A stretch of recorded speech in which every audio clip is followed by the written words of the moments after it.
Yes, very good morning everyone. I hope you are doing well और अच्छे से पढ़ाई कर रहे होंगे आप लोग। चलिए प्लीज़ सारे बच्चे ज्वाइन हो जाइए एक बार। एक अच्छा क्लास हम लोग लेंगे, थोड़ा लंबी, और थोड़ा सा समझते हैं प्रोविजंस को। देखिए, आरजेएस के लिए अगर आप तैयारी कर रहे हैं आरजेएस 2025 के लिए, तो सीपीसी को कितना वेटेज देना है। Sir last year CPC 13, 14, 15 number की आई थी, तो क्या इस साल भी सीपीसी को इतना ही वेटेज दिया जाना चाहिए? तो इसके लिए रिगार्डिंग आप सुन लीजिए। देखिए, लास्ट ईयर जो आरजेएस था, तो आरजेएस में मेजर जो क्रिमिनल लॉज थे उनमें अमेंडमेंट हुए थे, इस वजह से उनको उतना नहीं पूछा गया, और उनको पूछा भी गया तो बहुत प्रैक्टिकल क्वेश्चन उनके आए थे। तो सीपीसी को कितना वेटेज देना है इस बार? तो सीपीसी को सर आप सिर्फ ये मान के चलिए, सीपीसी में से जो सवाल आएंगे टोटल वो 6 से 7 मार्क्स के क्वेश्चन आएंगे सीपीसी में से। 6 से 7 नंबर, ये मैक्सिमम मैं बोल रहा हूँ। इतना ही वेटेज आप सीपीसी को दीजिएगा, सीपीसी को इतना ही वेटेज दे के रखिएगा। अब सर सवाल ये है कि सर सीपीसी अगर हम पढ़ रहे हैं तो सीपीसी में कौन से इंपॉर्टेंट ऑर्डर्स हैं जिनको ध्यान में रखना चाहिए, कौन से इंपॉर्टेंट चीज़ हैं तो जहाँ से सवाल मैक्सिमम सवाल टाइम सवाल आते हैं। तो मैं आपको एक रफली आइडिया देता हूँ सीपीसी के लिए गाड़ी। देखिए, जब मैं सीपीसी को बात करता हूँ विद रेस्पेक्ट टू आरजेएस 2025, तो सीपीसी में ऑर्डर 1 से लेकर, मैं बात करता हूँ ऑर्डर 1 से लेकर ऑर्डर 20 तक, 20 ए भी इसमें इंक्लूड नहीं कर रहा, और ऑर्डर 21 को मैं एक बार इंक्लूड लिख देता हूँ, और एक बार मैं 22 से लेकर टोटल 47 तक मैं लिखता हूँ। ठीक है, मैं यहाँ तक ही जाऊँगा। बहुत कन्फाइंड पार्ट में आपको बता देता हूँ कितना बढ़ना है सीपीसी आरजेएस 2025 के लिए। 6-7 सवाल अगर मैंने बोले हैं तो आप ये याद रखिए कि 3 से 4 क्वेश्चन इस पार्ट से आएंगे, एक सवाल इस पार्ट से आएगा, और 2 क्वेश्चन इस पार्ट से आएंगे, 2 क्वेश्चन इस पार्ट से आएंगे। अभी एपीओ वाले कुछ बच्चे मिलने आए थे, और मेरी तो आदत नहीं होती कि पेपर के बाद में सर हमारा इतना आया, हमारा उतना आया, मुझे ऐसा नहीं अच्छा लगता। लेकिन एक सेक्शन 25 था आर्म्स एक्ट का, उसमें एक डेफिनेशन थी ऑर्गेनाइज क्राइम की और सिंडिकेट क्राइम की। So I have asked those question in the mains, जो हमारा फाइनल मॉक पेपर था उसमें मैंने सवाल पूछे थे। मैंने fabricating false evidence and giving false evidence, ये भी मैंने डिफरेंसेस पूछे थे। ये सब पेपर में आया है, अभी स्टूडेंट ने मुझे बताया, क्योंकि जब बच्चे मिलना आते हैं तभी वो पूरा पेपर डिस्कस करके जाता है। आई एम वेरी हैप्पी कि हम लोग जो जिस डायरेक्शन में पढ़ा रहे हैं उससे पेपर बनता है और उससे पेपर आता है। तो मैं आपको अभी भी कह रहा हूँ, सीपीसी इस बार जो आएगा वो सिर्फ 6 से 7 मार्क्स का आएगा। लास्ट टाइम 2024 के टाइम मैंने बताया था कि सीपीसी मेजरली पूछा जाएगा, लेकिन इस बार सीपीसी 6 से 7 नंबर का पूछेंगे, इस पार्ट में से 3-4 में से। अब यहाँ पर भी कौन से पार्ट पे ध्यान ज्यादा देना है, अगर आप मैं ऑर्डर की बात करूँ तो मैं इसमें ऑर्डर 1, 2, 3, 4, 5, 6, 7, 8, 9, 10 और रेस्ट ऑफ द पार्ट की मैं बात करूं तो मेजरली जो पोर्शन आएगा वो ऑर्डर 1 इंपॉर्टेंट है, ऑर्डर 5, 6, 7, 8, 9 और 10, ये कुछ ऐसे ऑर्डर रहेंगे जिन पर ज़्यादा ध्यान देना है आपको कि सवाल इनमें से ही बनेगा। ठीक है, और पीछे की अगर मैं बात करता हूं तो ऑर्डर 12, ऑर्डर 13, 14 मेनली इसमें से सवाल आएगा। बस इनको थोड़ा विशेष पढ़िएगा। मैं इस वीक जो ये कमिंग वीक है इसमें मैं कंटेंट अभी हम बहुत सारा हम लोग डिस्ट्रीब्यूट कर रहे हैं, और धीरे धीरे कंटेंट रिलीज हो रहा है हमारा, हम धीरे धीरे कंटेंट डिस्ट्रीब्यूट कर रहे हैं बच्चों को। तो प्लीज़ इस चीज़ों पे ज़्यादा ध्यान दीजिएगा। ठीक है, चलिए सीपीसी से स्टार्ट करते हैं। और सीपीसी में सबसे पहले आपको क्या याद करना है? सीपीसी में सबसे पहले आपको याद करना है ऑर्डर नंबर। जितने मैंने ऑर्डर्स लिखे हैं 1 से लेकर 20 तक, ये ऑर्डर नींद में भी कोई आपसे पूछ ले तो आपके ऑर्डर याद होने चाहिए। इसमें भी ऑर्डर नंबर आपको याद होने चाहिए। ऑर्डर 21 पूरा पढ़ना है? नहीं सर, ऑर्डर 21 को पूरा नहीं पढ़ना होता। There are selected rules plus sections, वही ऑर्डर में पढ़ने होते हैं। ऑर्डर 21 के अगर आप देखोगे तो 36 से लेकर 73, 74 तक मेनली जो है ऑर्डर 21 के अंदर हम लोग पढ़ते हैं। तो यूजुअली सीपीसी में इतना ही पोर्शन आपको पढ़ना है। 6 से 7 मार्क्स का ये पूछा जाएगा, और हाँ 6 से 7 मार्क्स में रफली इन पार्ट्स पे ज़्यादा ध्यान दीजिएगा। मैं 22 से 23 की बता देता हूँ। एक तो सर 22 को आप पढ़िए, 23 को पढ़िएगा, यू विल रीड 26 में कहाँ पे कमीशन इशू होगा, किस चीज़ के लिए कमीशन नहीं निकाला जाएगा, उसको भी ध्यान में दीजिएगा। 32 इज इम्पोर्टेंट, 33 इज इम्पोर्टेंट, 34, 37, 38, 39, 40 हम कह सकते हैं, 41, 42, 43, 44, 45, ये जो रेस्ट पार्ट है ये सारे ही आपको पढ़ने हैं। ये ऑर्डर्स पढ़ना, यहाँ से 2 सवाल बनेंगे, दो सवाल में यहाँ से हम एंटिसिपेट करते हैं कि यहाँ से 2 सवाल पूछे जाएंगे। बहुत कन्फाइन कीजिए अपने पढ़ाई को और अब थोड़ा सा स्मार्ट स्टडी कीजिए। आरजेस का जो पैटर्न होता है उसको रीड कीजिए। एक और बात, जब कभी भी आप आरजेस की तैयारी कर रहे हैं, जो आप डायरेक्ट पढ़ते हैं, मैं इरेस्पेक्टिव ऑफ सारे सब्जेक्ट्स की बात कर रहा हूँ, एक तो आप बेयर प्रोविजन पे कमांड कीजिए। आरजेस की तैयारी करने के लिए सिर्फ और सिर्फ आपको डायरेक्ट ही पढ़ना है। बहुत सारे बच्चे होते हैं जो डायरेक्ट को छूते नहीं है, तो वो सबसे बड़ी मिस्टेक कर रहे हैं। विदाउट डायरेक्ट ये एग्जाम नहीं निकलने वाला, क्योंकि डायरेक्ट के ही सवाल डायरेक्टली पूछे जाते हैं। 70 मार्क्स का लो है तो आप ये मान लीजिए 62 63 क्वेश्चन वो हैं जो सीधे डायरेक्ट से पुट हुए हैं, उनकी लाइन भी चेंज नहीं करते ये लोग। एक तो प्रोविजंस देखिए, एक प्रोवाइजोस देखिए, जिसको हम कहते हैं परंतुक, इन पे थोड़ा सा आप ध्यान दीजिए। दूसरा जो एक्सप्लेनेशन पार्ट है, इस पे थोड़ा सा आप लोग ध्यान दीजिए। मेनली आरजेस इन चीजों पे फोकस करता है। जैसे माइनर एक्ट है, माइनर एक्ट में दे मोर टेंड टू आस्क कि what is not included, what is included, इस तरह के सवाल ज्यादा आरजेस पूछता है कि विच इज नॉट करेक्ट। इन तरह के सवालों को आप अपने एक्विंट बनाइए। विच इज करेक्ट, हम लोग भी जो पेपर दे रहे हैं उसमें ज्यादातर सवाल यही पूछ रहे हैं, which is correct, which is not correct, which is included, which is not included. Pre में इस तरह के ज्यादा सवाल आएंगे, तो प्लीज आंखों को एक आप सेटल कीजिए कि आप पढ़ पाए which is correct, which is not correct, which is included, not included. RJs में मेनली आप इन पर ध्यान दीजिए।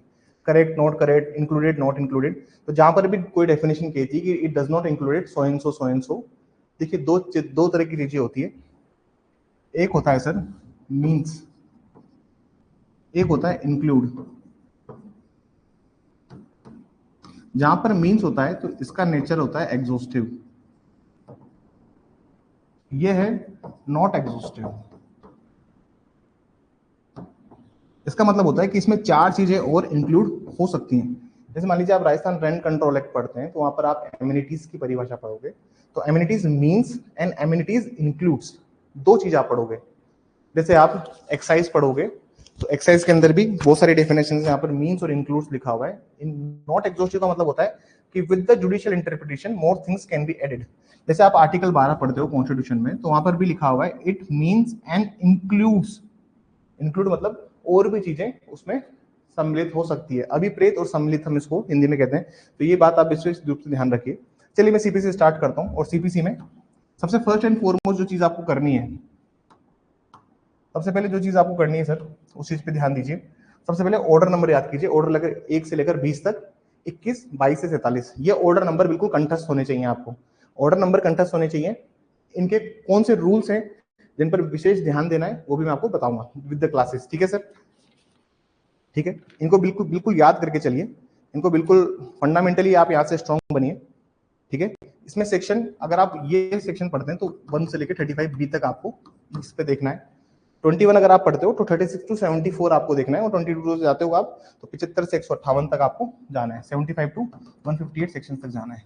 मेनली ये फोकस करना। सीपीसी आरजेस में 6 से 7 मार्क्स का ही पूछा जाएगा and you have to read accordingly. अगर आपको एग्जाम निकालना है, exam is not very difficult, exam tough नहीं होता है। देखिए मैं आपको बहुत स्पष्ट कर देता हूँ, इस बार का prelims one of the toughest prelims होगा। Toughest in the terms of paper नहीं, toughest in the term of competition and the cut off की रेस है इस बार।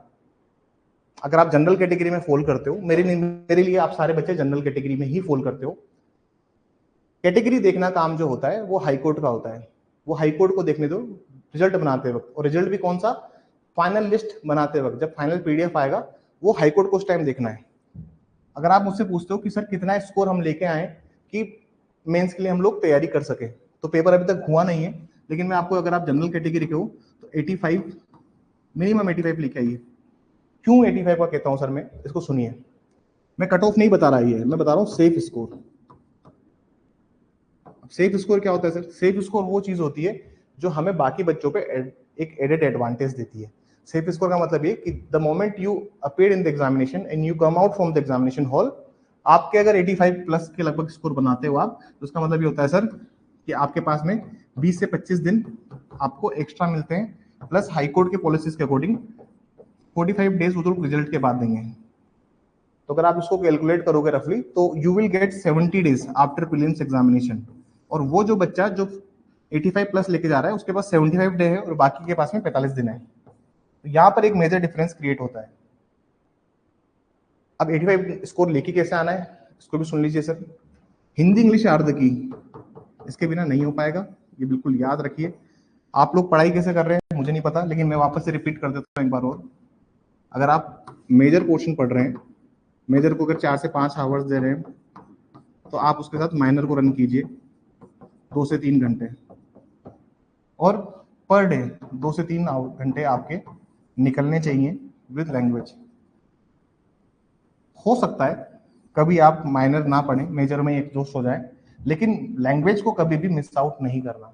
ये डेली के रूटीन में शामिल कीजिए कि major plus minor plus Hindi English. अगर आप डेली ये पढ़ रहे हैं तो समझना कि आपका दिन कंप्लीट हुआ है विद स्टडी। अगर आपने एक भी पोर्शन को मिस किया तो समझना कि मेरे को नेक्स्ट डे ज्यादा फोकस करना है जो चीज पे मिस आउट किया है मैंने। लैंग्वेज पढ़नी कैसे है sir? To solve the maximum MCQs. Sir language require practice. लो तो आप हर जगह अपेयर हो रहे हो सर, मल्टीपल जुडिशरी स्टेट की जुडिशरी एग्जाम्स देते हो, या फिर आप मल्टीपल एग्जाम्स में जाते हो, चाहे वो एपी हो जेएलओ हो, सब में लो तो आपका अच्छे से किया हुआ है। प्रॉब्लम आती है लैंग्वेज में। मल्टीपल एमसीक्यू सोल्व कीजिए। 2 बुक्स में आपको बता चुका हूँ, एक दिशा पब्लिकेशन की 2020 आती है, और एक बुक आती है अपने, आप कोई सी बुक ले सकते हो, आप कोई सी बुक ले सकते हो जिसमें एमसीक्यू दिए हुए। सोलंकी आप सोलंकी ले सकते हो, क्योंकि उसमें क्या है, आंसर पीछे दिया है। सिर्फ लैंग्वेज की सोलंकी लेना, लो की सोलंकी मत लेना। लो में अगर लो की कोई बुक्स आपको चाहिए तो आप लो फाइटर ले सकते हो। परीक्षा मंथन के आंसर्स वहीं दिए हुए हैं, तो परीक्षा मंथन आई एम नॉट रिकमेंडिंग परीक्षा मंथन, क्योंकि अब जुडिशरी का ट्रेंड बदल चुका है। परीक्षा मंथन उस टाइम के लिए ठीक था, आज के 5 साल पहले के लिए, जब सेम ही पैटर्न के सवाल सारे जुडिशरी में पूछते थे, वन लाइनर के सवाल हैं और छोटे छोटे ऑप्शन है। सो प्लीज अब थोड़ा सा पैटर्न बदला है तो उसको ध्यान में रखिएगा, ठीक है। चलिए सीपीसी स्टार्ट करते हैं हम लोग, और सीपीसी में मेजर पोर्शन हम लोग देखते हैं, और मैं जल्दी जल्दी रूल समझाते हुए चलूंगा, ठीक है। किसी को अगर समझ में नहीं आए तो वो रिकॉर्डेड लेक्चर्स में they can again come to the classes and carry forward those rules and sections जो हम यहाँ पे डिस्कस करने वाले हैं, ठीक है sir. This is the CPC. CPC का जो सीपीसी जो गवर्नर जनरल ने जब साइन किया इसको, दैट इज ऑन 21 मार्च 1908, और ये सीपीसी जब इन्फोर्स हुआ, this is on 1 January, that is on 1 जनवरी 1909। ये बेसिक बात है, ये आजकल इस तरह के सवाल भी नहीं आते, but we have to prepare for every thick and thin, ठीक है सर। इस तरह के सवाल नहीं आते, लेकिन फिर भी आपको सारे एक्ट्स के ये पता होने चाहिए कि कौन सा है। दूसरी बात ये सर कि सीपीसी के अगर बारे में बात करते हो तो सीपीसी में कुछ मेजर अमेंडमेंट्स हुए हैं रिसेंट टाइम में। सीपीसी में कुछ जो भी अमेंडमेंट्स हुए, इसमें सबसे बड़ा जो अमेंडमेंट था डेट इज इन 2002 अमेंडमेंट। जैसे 1976 अमेंडमेंट हुआ है, 1999 अमेंडमेंट हुआ है, 2002 अमेंडमेंट हुआ है। सबसे ज्यादा इंपॉर्टेंट अमेंडमेंट है 2002। इस पर एक ही केस बनता है, और वो केस का नाम है Salem bar association. Salem bar association का केस है, इसमें आप देख लीजिएगा, Salem bar association state of Tamil Nadu, that is 2002 judgment. इसके अलग अलग पार्ट्स हैं, जैसे 2003 का भी, एक 5 का भी। तो 5 वाले जजमेंट को हम लोग मानते हैं कि रिसेंटली जो जजमेंट, एक और अमेंडमेंट इसमें आया है, वो है 2016 कमर्शियल कोर्ट एक्ट। हमारे नहीं आता तो कमर्शियल कोर्ट वाले प्रोविजंस मत पढ़िएगा। अगर डायरेक्ट में कहीं पे कमर्शियल कोर्ट वाले प्रोविजंस दिए हुए हैं तो उनको स्किप कर दीजिएगा, वो नहीं आता ना, हाई कोर्ट पूछता उनको, ठीक है सर। ये जो एक्ट है इसका प्रोस्पेक्टिव इफेक्ट होता है, it is not a retrospective act, इसका रेट्रोस्पेक्टिव इफेक्ट नहीं है, ठीक है सर। सीपीसी कहाँ एप्लीकेबल होता है और कहाँ एप्लीकेबल नहीं होता, मैं जल्दी जल्दी बस आगे बढ़ूंगा, आप लोग बस समझते रहिए। थोड़ा सा फास्ट फॉरवर्ड में काम करेंगे सीपीसी में, और सीपीसी में समझते रहिएगा। सीपीसी में बहुत डिटेल में पढ़ाता हूँ इसे फाउंडेशन में, लेकिन अभी यहाँ पे इतना समय नहीं है तो मैं ज्यादा डिटेल में जाऊंगा नहीं, और ज्यादा पिक्युलिटीज में एंटर नहीं होऊंगा सीपीसी के, ठीक है। I will not enter into any peculiarities of the subject. पहली बात ये देख लीजिए, जहां पर भी ये शब्द लिखा हो कंसोलिडेट, इसको बोलते हैं समेकन। जहां पे भी वर्ड कंसोलिडेट लिखा हुआ है इसका मतलब होता है समेकन। इसका मतलब है कि एक्ट जो है वो एग्जॉस्टिव है, एग्जॉस्टिव है उन चीजों के लिए कि जहां पर सीपीसी लागू होता है, जहां पर सिविल प्रोसीजर कोड लगता है वहां के लिए संपूर्ण संपूर्ण संहिता है। ठीक है ना सर? ठीक है। सीपीसी में देखिए ये 1 जनवरी 1909 को ये एक्ट आया था। मैं आपको बाकी चीजें जल्दी जल्दी एक्सप्लेन करते हुए हम लोग आगे बढ़ते हैं। ठीक है, थोड़ा सा फास्ट फॉरवर्ड ये रिवीजन है। मैं एक्सपेक्ट करता हूँ कि आप लोगों को थोड़ा सा पढ़ा हुआ होगा तो आप लोग कैच कर पाएंगे इजीली। जहां पे भी कोई कंसेप्चुअल चीज होगी मैं उसको हिट करूंगा, कोर फंडामेंटल चीजों को मैं हिट करता हुआ आगे बढ़ूंगा। ठीक है सर? ठीक है। सीपीसी लगती है सर होल ऑफ इंडिया में, होल ऑफ इंडिया में एक्सेप्ट कहाँ नहीं लगती सर? नागालैंड और उसके ट्राइबल एरियाज में सीपीसी नहीं लगती। ट्राइबल एरिया का क्या मतलब होता है सर? ट्राइबल एरिया का मतलब वो होता है सर कि जो 1 जनवरी 1972 के पहले, 1 जनवरी 1972 के पहले आसाम के या फिर 6 शेड्यूल के पार्ट 20 के उसमें आती थी। मतलब वो चीज जो 1 जनवरी 1972 के पहले ट्राइबल एरिया ऑफ आसाम या फिर पैराग्राफ 20 ऑफ द 6 शेड्यूल के अंदर फॉल होती थी, हम उसको क्या कहते हैं सर? हम उसको ट्राइबल एरिया कहते हैं। ठीक है। ये एक्ट जो है, ये एक्ट इन एरियाज पर भी नहीं लगता, और लगता है तो लोकल लॉज के साथ लगता है। मतलब सीपीसी इन एरियाज में लगता है अलोंग विद लोकल लॉ। वहाँ के जो भी लोकल लॉज है, जैसे अमीन दीवी आइलैंड्स हो गया, ईस्ट गोदावरी हो गया, वेस्ट गोदावरी का विशाखापट्टनम एजेंसी हो गई, यूनियन टेरिटरी ऑफ लद्दाख हो गई, या फिर जो भी एप्लीकेशन है वहां पर किसके साथ लगता है सर? विद लोकल लॉज के साथ में ये सब्जेक्ट लगता है। डेफिनेशन क्लोज में आते हैं। डेफिनेशन क्लोज में कौन सी डेफिनेशन है जो कि हमें एग्जाम पॉइंट ऑफ व्यू से याद होनी चाहिए और पढ़नी चाहिए? मेंस के पॉइंट ऑफ व्यू से मैं बता देता हूँ। देखिए जो सीपीसी की जो डेफिनेशन है, तो 2 उसके साथ में आप चलिए 2 3 2 5 2 6 2 7 2 7 ए 2 7 बी। इसमें क्या पूछा जाता है sir? In relation to high court of Andaman Nicobar island, high court of Kolkata. इसको ये लोग कभी कभी पूछ लेते हैं। देखिए एक और बात, आरजेएस में वो चीज पूछी जाती है, 1-2 सवाल हमेशा ऐसे आते हैं जो बच्चा छोड़ देता है, उसको लगता है कि यार ये सवाल नहीं पूछा जाएगा। हमेशा 1-2 सवाल ऐसे पूछे इन्होंने, जैसे 2021 में पूछा क्वीन, क्वीन वर्ड को कब रिपील किया था आईपीसी से। So they have asked those types of questions also, जहां पर हमें लगता है कि यार ये सवाल को, इसको हम पोर्शन को हम स्किप कर सकते हैं, तो they are asking those question. जैसे 7A और 7B को कब ऐड किया गया था, they can ask those type questions also. ठीक है ना sir? They can ask those types of question also. That is in 1951, that is in 1951। ठीक है सर? और क्या इंपॉर्टेंट है सर? जज की डेफिनेशन इंपॉर्टेंट है। Judgment, judgment debtor, legal representative, मीन प्रॉफिट,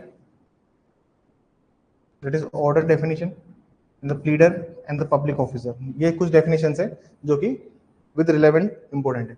सबसे पहले हम डेफिनेशन देखते हैं किसकी? डिक्री की। डिक्री में इंक्लूड क्या होगा और क्या इंक्लूड नहीं होता, मैं आज उसका रीजन आपको बता देता हूँ और उस चीज को आपको समझाने की कोशिश करता हूँ।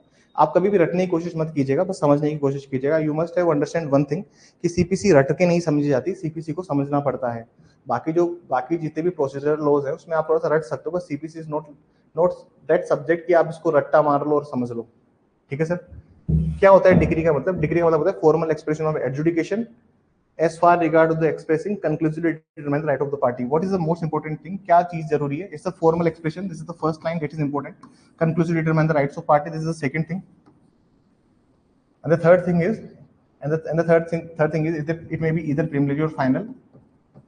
अब इसके अंदर क्या इंक्लूड होता है और क्या इंक्लूड नहीं होता? पहली चीज इंक्लूड जो होती है वो होती है रिजेक्शन ऑफ प्लांट।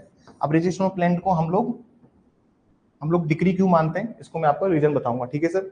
दूसरी चीज ये कि जहां पर भी कोई क्वेश्चन डिटरमाइन किया गया है विद इन 144 इज रेस्टिट्यूशन, इसको भी हम लोग डिस्कस करते हैं कि सर क्या चीज इंक्लूड होती है और क्या चीज इंक्लूड नहीं होती, उसको देखते हैं। जहां मैं बात करता हूँ इंक्लूड की, एक तो सर रिजेक्शन ऑफ प्लांट बोला इन्होंने ऑर्डर 7/11, और दूसरा बोला सेक्शन 144। ये दो चीजें इन्होंने इंक्लूड मानी है। क्यों इंक्लूड मानी है सर? इसका मैं आपको सिंपल सा मतलब बताता हूँ।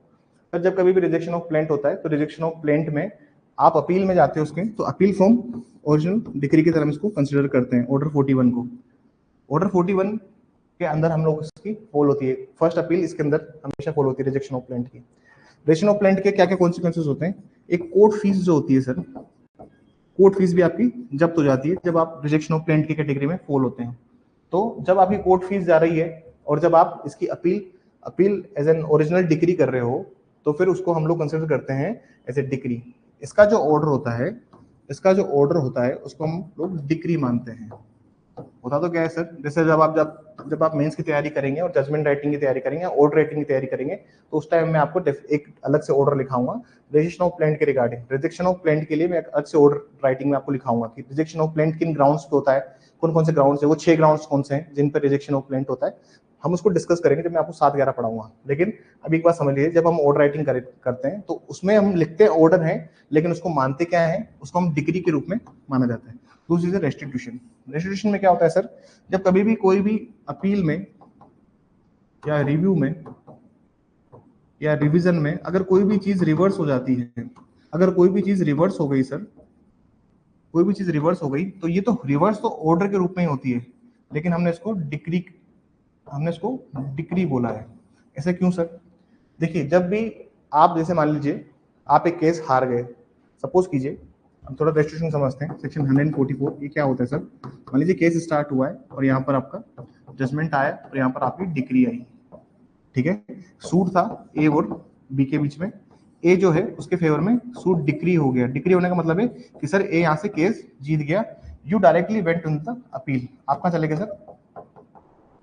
आप अपील में चले गए, you went in the appeal. जब आप अपील में गए और अपील में जाने के बाद सपोज कीजिए अपील जो थी वो थी बी वर्सेस ए, और यहाँ पर अपील सेट असाइड कर दी और यहाँ पर बी जीत चुका है। बी अगेन उसी कोर्ट में आएगा जिसके द्वारा डिक्री पास हुई है, और जिस कोर्ट ने डिक्री पास की है उसी में आप एक एप्लीकेशन लगाओगे जिसको कहते हैं सेक्शन 144 की एप्लीकेशन, जिसको कहते हैं रेस्टिट्यूशन की एप्लीकेशन। कोर्ट क्या करेगा उस एप्लीकेशन के ऊपर, देखिए सर, जहां कहीं भी एप्लीकेशन लगती है, जहां कहीं भी आवेदन लगता है, तो उस पर आता है आदेश जिसको हम कहते हैं ऑर्डर। तो कोर्ट में आप जाके बोलते हो 144 में कि सर मैं जीत चुका हूं, प्लीज आपने जो जजमेंट या डिग्री पास की है उसको आप रिवर्स कीजिए। तो वो 144 की एप्लीकेशन है। उस एप्लीकेशन पे कोर्ट ने क्या दिया है, ऑर्डर दिया है, और उस ऑर्डर को हम लोग डिक्री मानते हैं। उस ऑर्डर को क्या देते हैं, मानते हैं हम लोग, डिक्री मानते हैं। तो रेस्टिट्यूशन क्यों इंक्लूडेड है? मैंने आपको दोनों रीजंस बताए सर। पहला रीजन मैंने आपको बताया कि हम लोग रजिस्ट्रेशन ऑफ प्लेंट को क्यों मानते हैं, दूसरा हमने रेस्टिट्यूशन को क्यों मांगते हैं। अब इसमें क्या क्या चीजें इंक्लूड नहीं होती, क्या क्या चीजें इसमें इंक्लूड नहीं होती। Any adjudication from which an appeal lies from appeal an order, appeal from an order, और दूसरा है order of dismissal for default. दो चीजें हैं सर, कोई भी ऑर्डर है जो अपील फ्रॉम ऑर्डर है,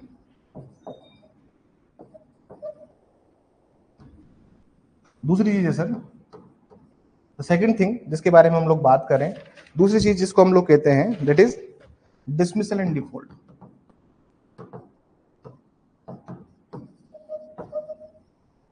इसको हम लोग डिक्री में नहीं इंक्लूड करते हैं।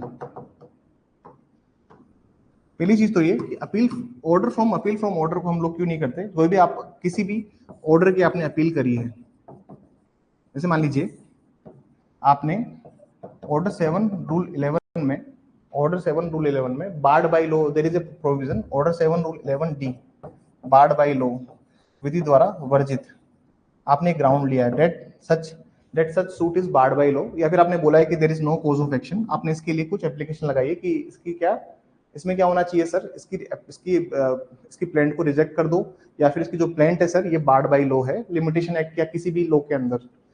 अब उसके जो ऑर्डर आया, उसमें जो ऑर्डर दिया, अभी जो ऑर्डर है सर ये ऑर्डर टेक्निकली एक ऑर्डर के रूप में है, क्योंकि आपने क्या लगाई थी सर, इसमें एक एप्लीकेशन लगाई थी।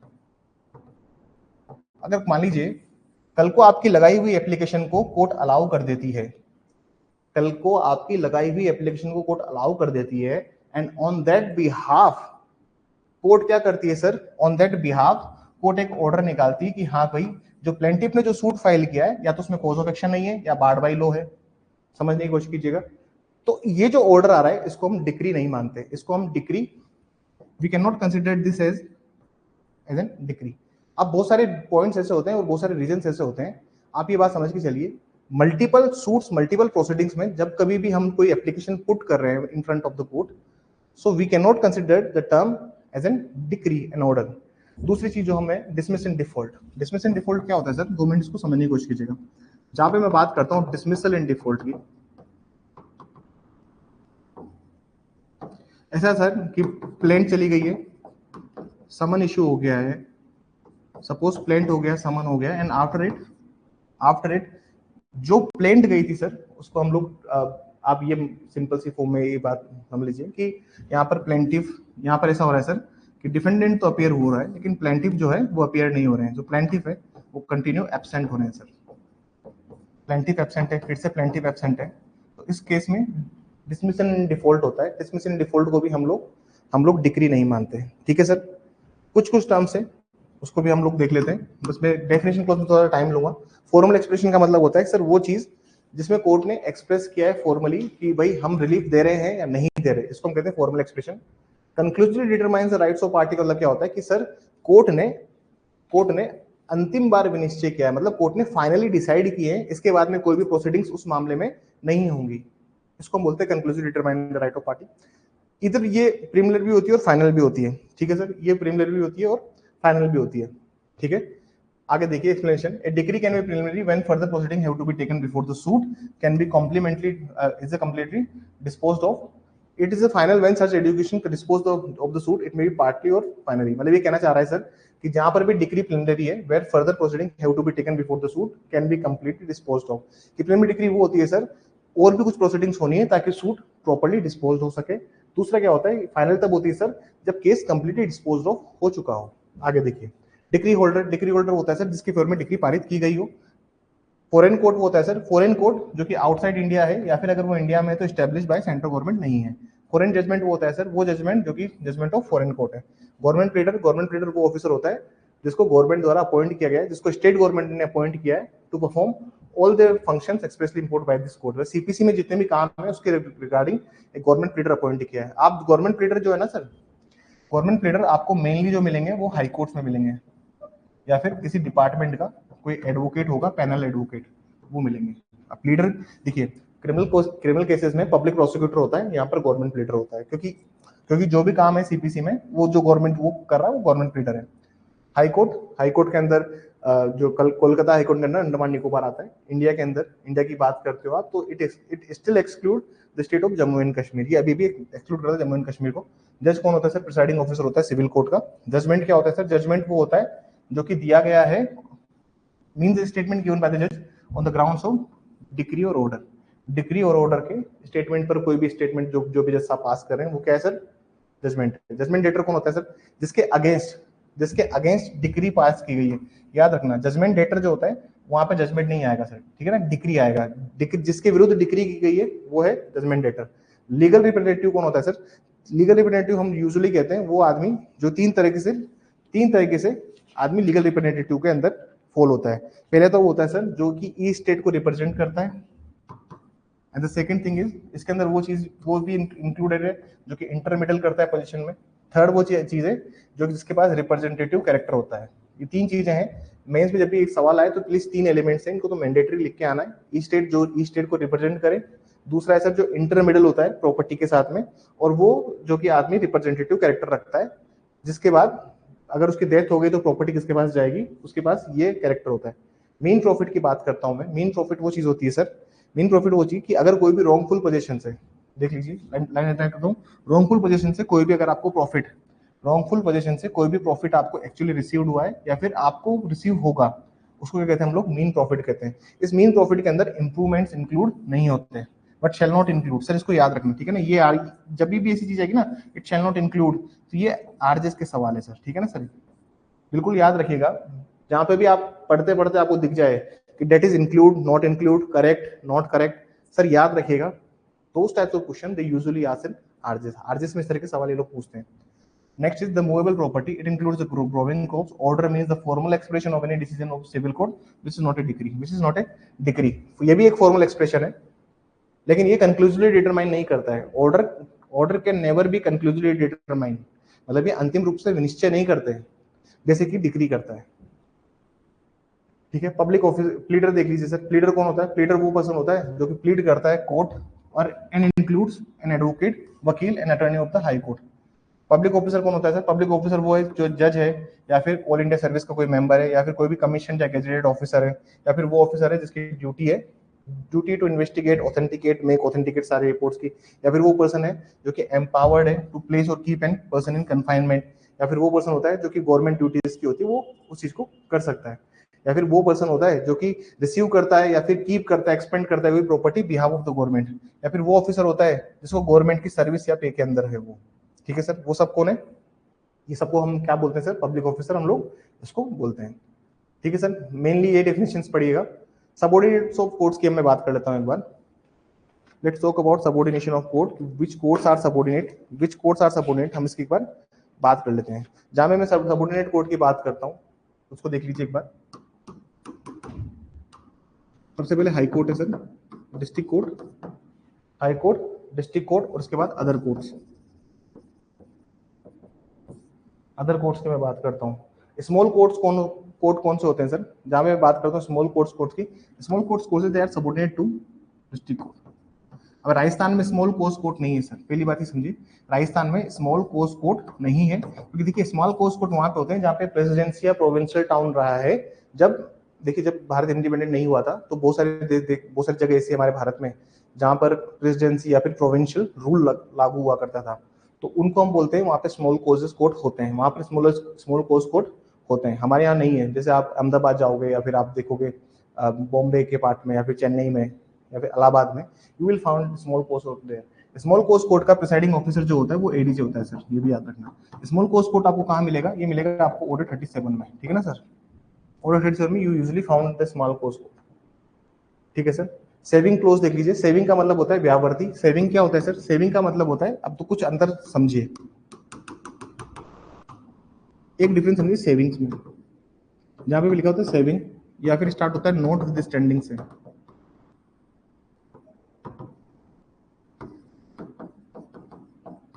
एक और होता है सर,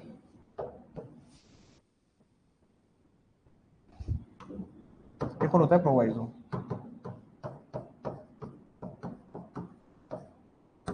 इसको लिखा होता है हिंदी में किसी बात के होते हुए भी।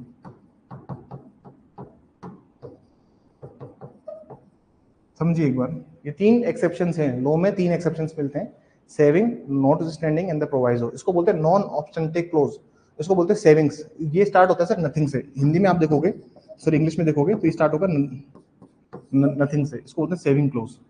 नॉट स्टैंडिंग, प्रोवाइजो, परंतु, ये तीन अपवाद होते हैं। इनका क्या मतलब होता है समझिए। यहाँ पर भी सेविंग लिखा हुआ है तो इसका मतलब होता है कि सर सीपीसी के ऊपर ही लगेगा, बस ये किसके ऊपर लगेगा? सीपीसी के ऊपर ही लगेगा। मतलब जिस भी एक्ट में सेविंग्स लिखा हुआ है तो वो सिर्फ उसके ऊपर ही लागू होगा। जैसे आप एसआरए पढ़ोगे, जैसे आप when you read the SRA तो there is a specific section, I think read 3 और 4, मुझे नहीं पता कौन सा एग्जैक्ट सेक्शन है, बट यहाँ पे एक सेविंग सेक्शन है जो बताता है कि अगर डॉक्यूमेंट रजिस्टर्ड नहीं है तो एसआरए में कोई भी रिलीफ आपको नहीं मिलेगा। वैसे सर नॉन ऑब्स्टेंटिव क्लोज क्या होता है? इसको बोलते हैं नॉन ऑब्स्टेंटिव क्लोज। इनको समझ लीजिए, बैरेट को पढ़ना आसान होता है सर, जब ये समझ में आते हैं तो फिर मजा आता है पढ़ने में। बैरेट को पढ़ने का हल्का सा एक तरीका बता देता हूँ, आप लोग खुद से बहुत सारी चीजें पढ़ सकोगे। नॉन ऑब्स्टेंटिव क्लोज का मतलब होता है सर कि देखिए एक्ट तो बहुत सारा है, जितने भी एक्ट्स हैं सर, जितनी भी विधियां हैं या जितने भी अधिनियम है, उन सबके ऊपर इसका प्रभाव होगा। जहां पर भी इन्होंने लिख दिया नॉट स्टैंडिंग या फिर, इसका मतलब होता है सर इस प्रावधान का प्रभाव सिर्फ एक उसके ऊपर नहीं होगा, मतलब जहां पे दिया हुआ है सिर्फ उसी अधिनियम के ऊपर नहीं होगा, इसका प्रभाव जितनी भी विधियां दी हुई है सब पर इसका प्रभाव होगा। प्रोवाइजो का मतलब होता है कि सिर्फ इसका जो प्रभाव होगा, इसका जो इफेक्ट होगा ना सर, इसका इफेक्ट सिंपल उसी प्रोविजन पे होगा। जैसे आपने देखा होगा कि सेक्शन की मेन बॉडी है, उसके नीचे प्रोवाइजो है, इसका मतलब है कि सर इसका प्रभाव सिर्फ और सिर्फ इस पे होगा और किसी पे नहीं होगा। तीनों के प्रभाव अलग अलग है। इसका प्रभाव होता है, मतलब इसका जो इफेक्ट है वो पूरे उस एक्ट के ऊपर है, उस पूरे एक्ट के ऊपर है, उस अधिनियम के ऊपर है पूरा। इसका प्रभाव होता है कि जितने भी एक्ट्स दिए हुए, जितनी भी विधियां दी हुई है, इसका प्रभाव उस पर होता है। प्रोवाइजो और परंतु का प्रभाव कहाँ होता है सर? प्रोवाइजो और परंतु का प्रभाव होता है सिर्फ प्रावधान के ऊपर, सिर्फ वो जो प्रोविजन दिया हुआ है, मेन जो प्रोविजन है, मेन सेक्शन की हेडिंग है, मेन सेक्शन की बॉडी जो है, उस पर इफेक्ट है। अब इन तीनों चीजों को आप समझ में आती है आपको, तो सबसे पहले आप देखिए नथिंग से स्टार्ट होगा provision. In the absence of, in the absence of the provision contrary or contrary, nothing, nothing जहां दिख जाए सर समझ आना कि कौन सा क्लोज है? Saving close. Nothing in this code shall be deemed to limit or otherwise affect any special or local law now in force or any special jurisdiction, power conferred or any special form of the procedure prescribed by or any under law for the time being in force। ये कहना चाह रहा है sir कि अगर CPC के साथ में कोई स्पेशल लॉ या कोई लोकल लॉ लग रहा है तो सर वहां पर सीपीसी का कोई प्रभाव नहीं होगा, मतलब स्पेशल और लोकल लॉ है तो वहां पर सीपीसी का कोई प्रभाव नहीं होगा। जैसे मैं आपको बताता हूँ, स्पेशल लॉ का मतलब होता है कमर्शियल कोड्स एक्ट 2015। अब कमर्शियल कोड्स एक्ट 2015 जहां लगता है वहां पर सीपीसी नहीं लगता। लोकल लॉ की बात करता हूँ तो Rajasthan land revenue act, Bombay land revenue act, आपको ये पता होगा कि Delhi land revenue act, Bihar land revenue act, UP जब अबोलिशन ऑफ जमींदारी एक्ट। तो देयर आर सर्टेन एक्ट्स वहां पर ये चीज प्रोविजंस लागू नहीं होते। अब ये बिल्कुल बात समझ के चलिए। दूसरा देखिए, in particular and without prejudice to the generality of the provisions contained in subsection 1, nothing in this code shall be deemed to limit or otherwise if affect any remedy which a landholder or the landholder may under the for a time in force in the recovery of agricultural land and from the procedure of the such land। इसको थोड़ा सा समझिए, थोड़ा सा tricky बात point है, इसको समझिए सर। जहां पर जैसे मान लीजिए राजस्थान लैंड रेवेन्यू एक्ट है, ठीक है sir, Rajasthan land revenue act है। अगर मान लीजिए राजस्थान लैंड रेवेन्यू एक्ट के प्रोविजन शांत रहते हैं, वो कुछ बोलते नहीं है, तो वहां पर क्या लगेगा, वहां पर सीपीसी लागू होगा। लेकिन वहां जहां पर राजस्थान लैंड रेवेन्यू के प्रोविजंस हैं तो सीपीसी वहां पर अप्लाई नहीं होगा, लेकिन जहां पर इसके प्रोविजन काम नहीं करे then the CPC would applicable. पांच समझिए, application of the code to the revenue codes, application of the code to the revenue codes. इसमें लिखा हुआ है सर, जहां पर भी कोई प्रोविजन एक्सप्रेसली मेंशन नहीं करते इस कोड के बारे में तो वहां पर सीपीसी एप्लीकेबल नहीं होगा। अगर मान लीजिए वो प्रोविजन शांत है तो वहां पर सीपीसी एप्लीकेबल होगा। छठे में देखिए पिक्यूनियरी जुरिडिक्शन। सर हर स्टेट के जुरिडिक्शन को समझिए, तीन चीजें होती है सर। जहां पे मैं बात करता हूं जुरिडिक्शन की,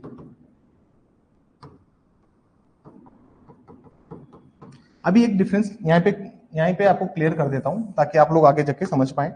जुरिडिक्शन और there is a word competency, उसको बोलते हैं हम लोग सक्षमता। जुरिडिक्शन की बात करता हूं सर, उसमें तीन चीजें होती है, टेरिटोरियल, पिक्यूनरी, सब्जेक्ट मैटर, क्षेत्रीय, वित्तीय या धनीय संबंधी अधिकारिता या फिर विषय वस्तु संबंधी अधिकारिता। कॉम्पिटेंसी की बात करता हूं मैं, कॉम्पिटेंसी के अंदर दो चीजें आती है, एक तो पिक्यूनरी और दूसरी आती है सब्जेक्ट मैटर जुरिडिक्शन। एक आता है सर धनीय सक्षमता, एक होता है सर विषय वस्तु संबंधी सक्षमता। पिक्यूनरी की मैं बात करता हूं सर, राजस्थान में राजस्थान की पिक्यूनरी लिमिट क्या होती है, थोड़ा समझ लीजिए। तो राजस्थान में ऐसा है कि राजस्थान में 2 लाख तक तो है सिविल जज। अब पहले क्या राजस्थान में सिविल जज जूनियर डिवीजन सीनियर डिवीजन बोला करते थे, लेकिन अब एक नोटिफिकेशन आया गवर्नमेंट का, उसके तहत अब हम लोग ये बोलना बंद कर चुके हैं कि सीए जूनियर डिवीजन है या सीनियर डिवीजन है। ठीक है सर, 2+ लेकर 5 लाख तक का जो है सर वो है सीनियर सिविल जज, और 5 लाख प्लस जो है सर वो है high court, sorry district court. 5 lakh plus district court, और हाई कोर्ट जो है वो सिर्फ अपीलेट है, सिर्फ अपीलीय अधिकारिता जो है वो हाई कोर्ट के पास है। This is the pecuniary jurisdiction in Rajasthan. ठीक है सर, ये है पिक्यूनरी जुरिडिक्शन राजस्थान का। ठीक है, दिस इज इन सेक्शन 6। ठीक है सर, ये सेक्शन 6 है। टेरिटोरियल का अंदर होता है सर कि अगर जहाँ पे भी प्रॉपर्टी सिचुएटेड है, इसके रिगार्डिंग जो रूल्स दिए हैं दैट इज इन 15 to 20, हम उसको डिस्कस करेंगे। पिक्यूनरी के अंदर जो रूल्स हैं सर वो एक तो 6 के अंदर है और एक 15 के अंदर है, उसको भी हम लोग डिस्कस करेंगे। सब्जेक्ट मैटर का मतलब होता है सर, सब्जेक्ट मैटर का मतलब होता है कि जैसे फैमिली कोर्ट है, लेबर कोर्ट है, तो जो सब्जेक्ट मैटर मतलब कोई विषय वस्तु संबंधी अधिकारिता के जो न्यायालय है। सक्षमता क्या होती है सर, कॉम्पिटेंसी, इसको थोड़ा सा समझिए।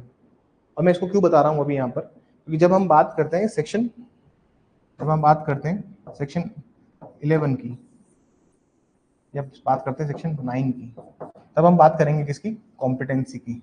ठीक है, रेस जुडिकेटा में जो शब्द यूज हुआ है, रेस जुडिकेटा में जो शब्द यूज हुआ है वो जुडिक्शन नहीं है, वो है कॉम्पिटेंसी। हम इसको भी थोड़ा डिस्कस करेंगे, बात करेंगे इसके बारे में। ठीक है सर, प्रोविजन स्मॉल कोर्ट मत पढ़ना, मत पढ़िएगा इनको, ये सब नहीं पूछता यहाँ पे। इसलिए नहीं पूछा जाता क्योंकि सर इनका एप्लीकेबिलिटी नहीं है। देखिए, अब आप कहोगे सर आपने तो कहा सर वो प्रोविजन जो कोई सब पढ़ते हैं कि ये नहीं पूछा जाता, आप उसको कह रहे हो सर छोड़ दीजिए। हाँ, तो मैं सर क्यों कह रहा हूँ, देखिए सर वो चीज एप्लीकेबल है या नहीं राजस्थान में, ये चीज को भी देखिए आप। अगर लोकल कोर्ट्स में एप्लीकेबल है, आपको लगता है कि ये तो कम ही कहाँ पूछा जाएगा या फिर इसको नहीं पूछा जाएगा, तो वो चीज की बात होती है।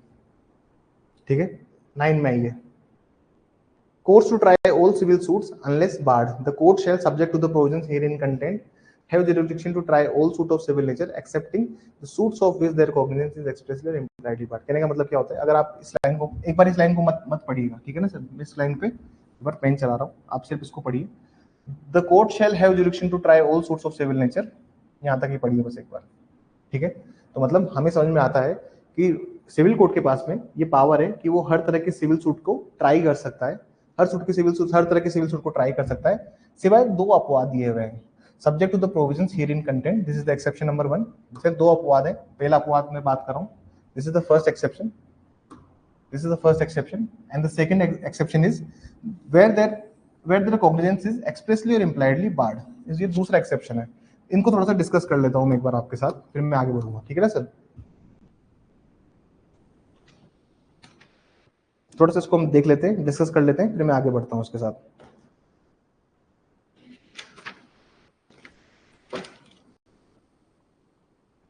पहला एक्सेप्शन दिया हुआ है सर,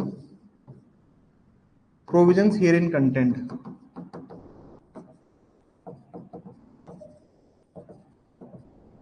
मतलब ये कहना चाह रहा है सर कि सीपीसी में जहां जहां पर मना किया हुआ है कि आप सूट फाइल नहीं कर सकते, उसकी ये बात कर रहा है। कहाँ का मना किया हुआ है सर, सीपीसी में आप सूट नहीं फाइल कर सकते, कहाँ पे मना किया हुआ है, मैं आपको इसका बात बताता हूँ। कहाँ पे मना किया हुआ है सर मना किया हुआ है सेक्शन 11 में, सेक्शन 12 में, ऑर्डर 22 रूल 9 में, order 23 rule 3A 3B, order 2 rule 2। So there are so many provisions जहां पर क्या हुआ है सर, प्रोविजंस में मना किया हुआ है, जहां पर क्या हुआ है सर, प्रावधानों के अंदर ये प्रावधान लिखे हुए, तो इनमें तो सूट फाइल होगा नहीं सर। कहने का मतलब समझिए, ये कहना चाह रहा है sir, the court shall subject to the provisions herein contained. Herein contained का मतलब क्या होता है सर, इसका मतलब है कि वो प्रोविजन जो कहाँ दिए हुए हैं, सीपीसी में खुद में दिए हुए हैं, उन पर कोई सूट फाइल नहीं हो सकता। There can no suits shall be instituted over there, मतलब वहां पर तो आप कोई सूट फाइल नहीं कर सकते। लेकिन जहां पे मैं बात करता हूँ किस चीज की, दूसरा ये है सर कि they are expressly or impliedly barred, they are expressly or impliedly barred. इसका मतलब क्या होता है,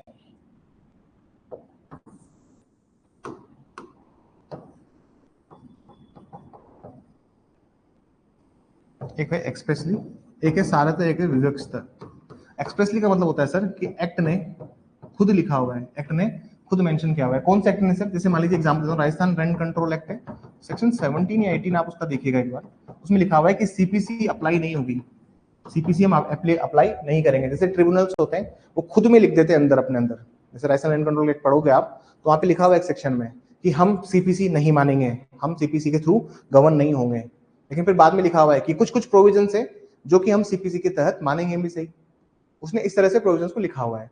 तो you will understand those points, ठीक है सर, कि इन्होंने यहाँ पर सीपीसी लागू नहीं होगी। दूसरी चीज इम्प्लाइडली मना किया हुआ है सर, इम्प्लाइडली का मतलब है कि कहीं लिखा हुआ नहीं है लेकिन फॉलो नहीं करते, कहीं लिखा हुआ नहीं है लेकिन हम फॉलो नहीं करेंगे। जैसे मान लीजिए मैं बोलता हूँ कि कहीं पे लोग लिखते नहीं है लेकिन हम फॉलो नहीं करते, इसका मतलब क्या होता है, इसका मतलब होता है कि सर कि सीपीसी जो है सर उन एक्ट ने कहीं मना नहीं किया हुआ लेकिन वो लोग फॉलो नहीं करते सीपीसी को। जैसे आप मैं आपको इसका एक एग्जांपल देता हूँ, जैसे लेबर लॉ में कहीं सिविल के बारे में मना नहीं है भाई, सीपीसी के हम यूज नहीं करेंगे, कहीं लिखा नहीं है, but they don't follow CPC, ये इंप्लाइड है कि वो सीपीसी को फॉलो नहीं करेंगे। ठीक है सर, ठीक है सर, इस बात का एक बार इस प्रोविजन को देख लीजिएगा। मतलब सेक्शन 9 जो है उसको अगर आप इसे पढ़ोगे पॉइंट्स में तो आपको समझ में आएगा, रटने की जरूरत नहीं है, समझने की जरूरत है। सिविल वो सब्जेक्ट है, सीपीसी वो सब्जेक्ट है, इसमें रट्टा फिर ज्यादा समझना काम करता है। आगे देखिए एक्सप्लेनेशन नंबर 1 में देखिए, a suit in which the right to property in office in contest in civil suit notwithstanding. अब यहाँ पर एक शब्द आ गया नॉट विद स्टैंडिंग, मैं आपको बताता किसी, ठीक है ना, किसी बात के होते हुए भी नॉट स्टैंडिंग द राइट में depend entirely on the decision on the question of the religious rites or ceremony. Not standing the question the right related to the religious rites or not. तो कहने का मतलब ये है sir कि जहां पर भी कोई राइट किसी प्रॉपर्टी या ऑफिस से कंटेस्टेड है तो उसको हम सिविल सूट का मैटर मानेंगे।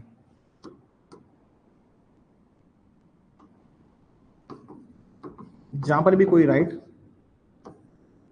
किसी प्रॉपर्टी से या ऑफिस से रिलेटेड है तो हम उसको क्या बोल रहे हैं, सिविल सूट बोल रहे हैं।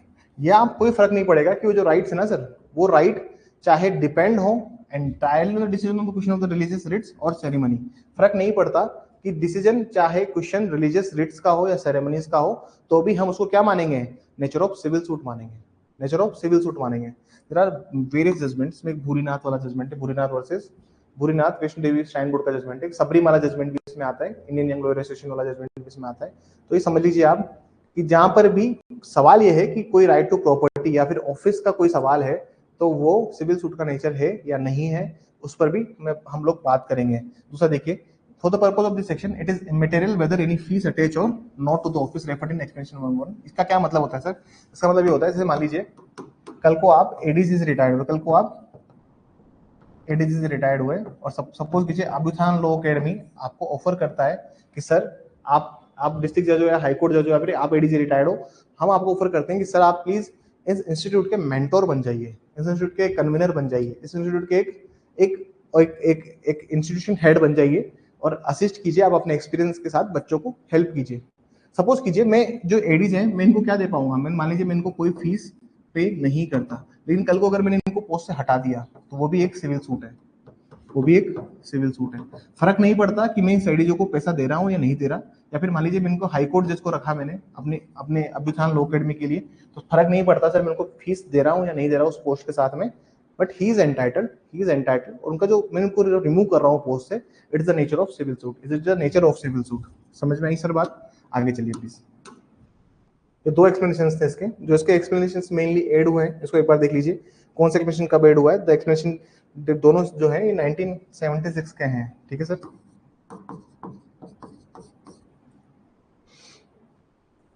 चलिए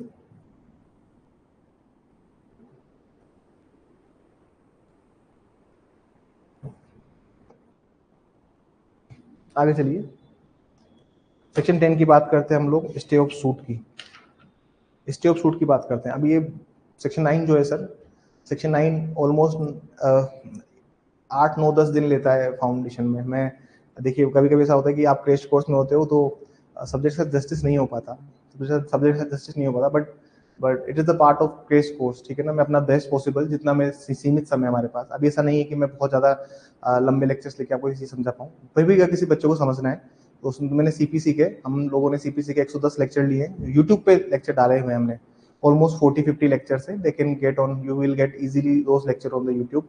तो आपको अगर कभी फ्री रहो, सीपीसी पढ़ने की इच्छा हो, तो आप वहाँ पे जाके लेक्चर देखिएगा, कोई इशू नहीं है, ठीक है ना सर। हम लोग आगे चलते हैं, स्टे ऑफ सूट की बात करता हूँ। आई am talking about the stay of suit. What is stay of suit? Stay of suit, what does mean stay of suit? Stay of suit के कुछ एलिमेंट्स हैं, इनको आप अंडरलाइन कर सकते हो। स्टे ऑफ सूट को हम बोलते हैं रेस सब जुडिस। रेस सब जुडिस का मतलब होता है कि सर कोई भी चीज, रेस सब जुडिस का मतलब होता है कि कोई भी चीज पेंडेंसी में है। सब हम कहते हैं ना कि सर दैट मैटर इज सब जुडाइज। सब जुडाइज मतलब होता है कि डेट विल इनडायरेक्टली और डायरेक्टली या प्रत्यक्ष या फिर अप्रत्यक्ष रूप से प्रभावित करते हैं पक्षकारों को, क्योंकि वो अभी भी लंबित है बात। तो ये कहने का मतलब ये कह रहा है सर, अगर कोई ऑलरेडी सूट पेंडिंग है तो उस पर एक नया फ्रेश सूट इंस्टीट्यूट नहीं होगा। लेकिन ये सेक्शन 10 एक बहुत मैंडेटरी प्रोविजन नहीं है, मतलब कोई आज्ञापक प्रावधान नहीं है कि हाँ सेक्शन 10 एप्लीकेबल होगा ही होगा सारी सिचुएशन में, ऐसा नहीं है। सेक्शन 10 जो है वो खुद में बहुत समरी टाइप का एक वो है प्रोसीजर, मतलब इसको नहीं भी मानोगे तो भी कोई इशू नहीं है, ठीक है सर। अब देखिए, no court shall proceed, no court shall proceed with a trial, no court shall proceed. देखिए एक तरफ लिखा हुआ है प्रोसीड, इस लाइन को अभी मैं अंडरलाइन करता हूँ, आपको जब ये पढ़ाऊंगा तब मैं इसके साथ समझाऊंगा। No court shall proceed with the trial with the subject matter in issue is also directly substantially previously suit with the same party. देखिए क्या क्या एलिमेंट्स इसके, सब्जेक्ट की इसमें बोल रहा है कि जो मैटर इन इशू है वो डायरेक्टली और सब्सटेंशियल इशू सेम है, जो प्रीवियसली सूट इंस्टीट्यूट हुआ है बिटवीन द सेम पार्टीज के बीच में हुआ है सर। दूसरा, second point is same parties. Third point is they are litigating under the same title. Third point is this, the suit is pending. This is the fourth point. This is the fourth point. ठीक है, fourth point, in any court in India. This is the fifth point. ये 5 point है sir इसके, ठीक है ना। 5 points की मैं एक एक करके बात करता हूँ। सबसे पहले मैं बात करता हूँ मैटर इन इशू की, ठीक है ना सर। विवादक विषय की बात करता हूँ कि मैटर इन इशू होता क्या चीज है, क्या चीज होती है मैटर इन इशू, इसको समझ लीजिए सर। अभी मैं उसको समझाऊंगा तब। विवादक विषय क्या होते हैं, विवादक विषय क्या होता है इसको समझ लीजिए। मैटर इन इशू क्या होता है सर? मैटर इन इशू वो चीज होती है कि आपको प्रॉपर्टी मिली कैसे है। सपोज कीजिए there is a property, there is a property, ये प्रॉपर्टी ए ने परचेज की है ये प्रॉपर्टी ए ने परचेज की है सी से, ठीक है ना सर, सी से ए ने ये प्रॉपर्टी परचेज की है, लेकिन सी का एक सन है, उसका नाम है बी, मतलब बी के फादर ने ये प्रॉपर्टी ए को बेच दी। बात समझ में आई? बी के फादर ने ये प्रॉपर्टी ए को बेच दी। तो ए के लिए मैटर इशू क्या है सर? ए के लिए जो मैटर इशू होगा वो होगा सेल, ठीक है ना सर, कि मतलब उसने प्रॉपर्टी खरीदी है। बी के लिए क्या मैटर इशू होगा सर? बी के लिए मैटर इशू होगा, बी के लिए मैटर इशू होगा कि ये इसको इंटरस्टेट सक्सेशन में मिलनी चाहिए थी, अनिर्वसनीय उत्तराधिकार में इसको ये प्रॉपर्टी मिलनी चाहिए थी, कि फादर से प्रॉपर्टी उसको आनी चाहिए थी, मुझे आनी चाहिए थी, ठीक है। पेज यहाँ पे आ जाता है, जैसे मान लीजिए ये जो एग्जांपल मैंने आपको दिया, इस प्रॉपर्टी के अंदर बेच तो इसको दी, लेकिन प्रॉपर्टी में कौन रह रहा है? बी रह रहा है। ए ने सूट फाइल किया अगेंस्ट बी, ए ने सूट फाइल किया against B for the recovery of property, for the recovery of property under section 5, under section 5 of SRA. इसमें सूट फाइल किया ए ने बी के लिए कि प्रॉपर्टी को रिकवर कर सके, ठीक है। एंड सूट जो फाइल हुआ है वो 2001 में हुआ है, सपोज कीजिए एक में 2001 में सूट फाइल हुआ है। बी भी सूट फाइल करता है against B for the cancellation of instrument, लिखत को रद्द करने के लिए, कैंसिलेशन ऑफ इंस्ट्रूमेंट के लिए सूट फाइल कर देता है। Cancellation is under section 27 I believe, 27 of SRA. तो सर ये कहना चाह रहा है कि ऑलरेडी एक सूट अगर पेंडिंग है, तो अगर आप देखोगे उसके 5 एलिमेंट्स, अगर आप पढ़ो, अगर आप उसके 5 एलिमेंट्स पढ़ोगे, तो उसके 5 एलिमेंट्स पढ़ोगे, तो सबसे पहले मैंने क्या एलिमेंट बताया था आपको कि सर सबसे पहला एलिमेंट था कि पार्टी सेम है। हाँ सर पार्टी सेम है।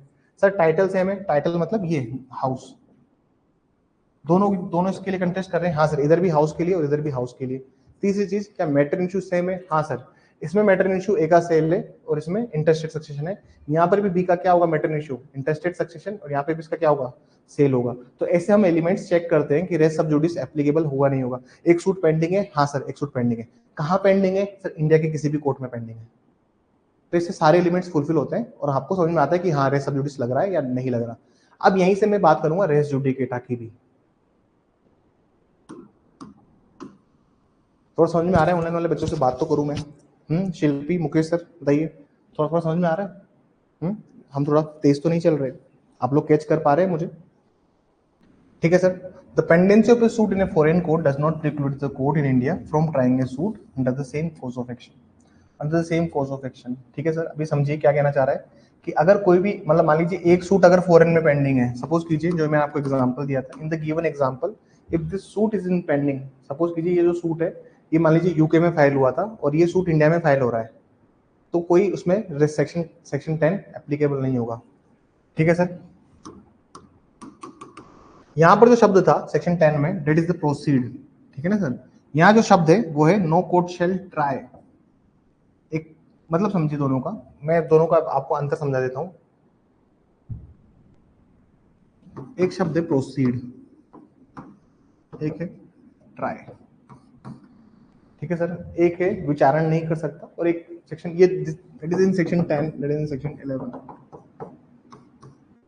कि न्यायालय की अगर मान लीजिए सेक्शन 11 के एलिमेंट्स अगर साबित हो जाते हैं, suppose if the elements of section 11 has been proved, तो उसका मतलब क्या होता है कि कोर्ट की जो विचारण करने की शक्ति है, कोर्ट की जो ट्राई करने की जो पावर है, वो नहीं खत्म हो जाएगी, वो वहीं पे खत्म हो जाएगी। कोर्ट उसको ट्राई नहीं कर सकता फर्दर। लेकिन यहां पर ऐसा कुछ नहीं है, कोर्ट को ट्राई करने से मना नहीं किया है, कोर्ट ट्रायल करेगा, उसको नहीं रोका गया है। ठीक है ना सर, प्रोसीड के लिए मना कर रहा है लेकिन ट्रायल तो कर ही सकता है। हाँ बात समझ में आई ये बात आपको? देखिए और इसका एक रीजन ये भी है कि मैं ऐसा क्यों कह रहा हूँ, मैं ऐसा इसलिए कह रहा हूँ सर क्योंकि वन ऑफ द एक्सप्लेनेशन ये कहता है कि अगर कोई सूट पेंडिंग था और उसको सुन लिया गया, अभी हम बात करेंगे, तो इसलिए मैं बता रहा हूँ कि सेक्शन 10 जो है ये बहुत मैंडेटरी प्रोविजन नहीं है। और मैं क्यों कह रहा हूँ ऐसा, क्योंकि one of the explanation of section 11 talks about it. एक अपवाद है सेक्शन 11 का जो उसके बारे में बात करता है, इसलिए यहाँ पर बोला गया है। ठीक है सर। एलिमेंट्स देखिए, पहला तो है सर कि कोई भी सूट और इश्यू अगर डायरेक्टली सब्सटेंशियली सेम है, ठीक है sir, this is the first. And the second thing is, भाई जो सूट है बिटवीन द सेम पार्टीज है sir, this is the second element, that is the second element. The fourth element you will see the fourth that is the third element. The court competent to try such subsequent suit, that is the fourth element, and the fifth element is has been heard and finally decided, this is the fifth element. ये 5 element है अगर आपको race judicata देखना है तो। ये 5 element क्या क्या है सर? सबसे पहले तो है कि जो मैटर डायरेक्टली और सब्सटेंशियल इशू जो है, जो मैटर इशू है सेम होना चाहिए, दूसरा सेम पार्टीज में होना चाहिए, टाइटल इनके बीच में सेम होना चाहिए। The fourth thing is the court must be competent to try such subsequent suit, और पांचवा है the court has heard and finally decided. एक एग्जांपल दूंगा, पूरा आपको रेस जुडिकेटा समझ में आ जाएगा। सपोज कीजिए there is a property situated in Jaipur, there is a property situated in Kota, ठीक है। one property situated in Jaipur and one property is in, आप दोनों प्रॉपर्टीज में क्या चीज अलग है सर? इसमें टेरिटोरियल जुरिडिक्शन अलग है, क्षेत्रीय अधिकारिता अलग अलग है, ठीक है। ये दो भाइयों की प्रॉपर्टी थी, ठीक है सर। ऐसा था कि ए एक फादर है, उनके 2 बच्चे हुए बी और सी, ये दोनों उनके सर सन है, ठीक है। अब पिताजी जब एक्सपायर हो गए तो they have filed A suit for partition, they have filed A suit for partition. एक पार्टीशन के लिए लोग सूट लेके आते हैं, ठीक है सर। मैं आपको 5 एलिमेंट्स दिखा दूंगा 5 मिनट के अंदर 5 मिनट के अंदर 5 एलिमेंट दिखाऊंगा, और जुरिडिक्शन में और कॉम्पिटेंसी में अंतर होता है ये भी मैं आपको बताऊंगा, अधिकारिता में और सक्षमता में क्या अंतर होता है जो मैं आपको क्लास की स्टार्टिंग में बताया था वो भी मैं आपको बता दूंगा। सूट फाइल होता है ए वर्सेस बी के बीच में, ये बोलते हैं कि मुझे इंटेस्टेड सक्सेशन के थ्रू मिलेगा। किसके थ्रू मिलेगा? इंटेस्टेड सक्सेशन, मतलब अनिर्वसित अधिकार के तहत, मतलब पिताजी से मेरे को ये प्रॉपर्टी मिलनी चाहिए। बी बोलता है कि ये प्रॉपर्टी मेरे को विल के थ्रू मिली है। किसके थ्रू मिली है? विल के थ्रू। ये पार्टीशन में सारी प्रॉपर्टी के ऊपर मेरा हक है क्योंकि विल मेरे फेवर में है, मेरे को वसीयत से मिली है। जब ये एक्सपायर हो रहे थे तो इन्होंने मेरे फेवर में, what I am doing, sorry this is silly mistake, ठीक है। बी बोल रहे हैं सर कि इंटरेस्टेड सेक्शन के थ्रू मिला है। सी बोल रहा है कि सर जब एक्सपायर हो रहे थे पिताजी तो उन्होंने मेरे को पूरा विल के साथ, वसीयत के साथ में ये प्रॉपर्टी, दोनों प्रॉपर्टी मेरे को दे के चले गए, जयपुर वाली भी और कोटा वाली भी, ठीक है। ठीक है सर, बात समझने की कोशिश कीजिएगा, दोनों प्रॉपर्टी मेरे को दे के चले गए।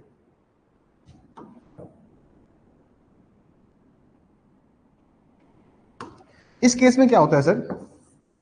सब्सिक्वेंटली बी जीत जाते हैं केस को और केस इनके फेवर में डिक्रीड होता है, ठीक है ना सर, डिक्री होता है। ये जो सूट फाइल करते हैं, सी अब सूट फाइल करते हैं in Kota, that is this case decided in 2011, 2011 में केस हो गया, 2012 में ये अगेन सूट फाइल करते हैं, साइटिंग दैट, ये क्या बोलते हुए साइट करते हैं सूट को, ये सूट ये बोलते हुए साइट करते हैं कि आई हैव,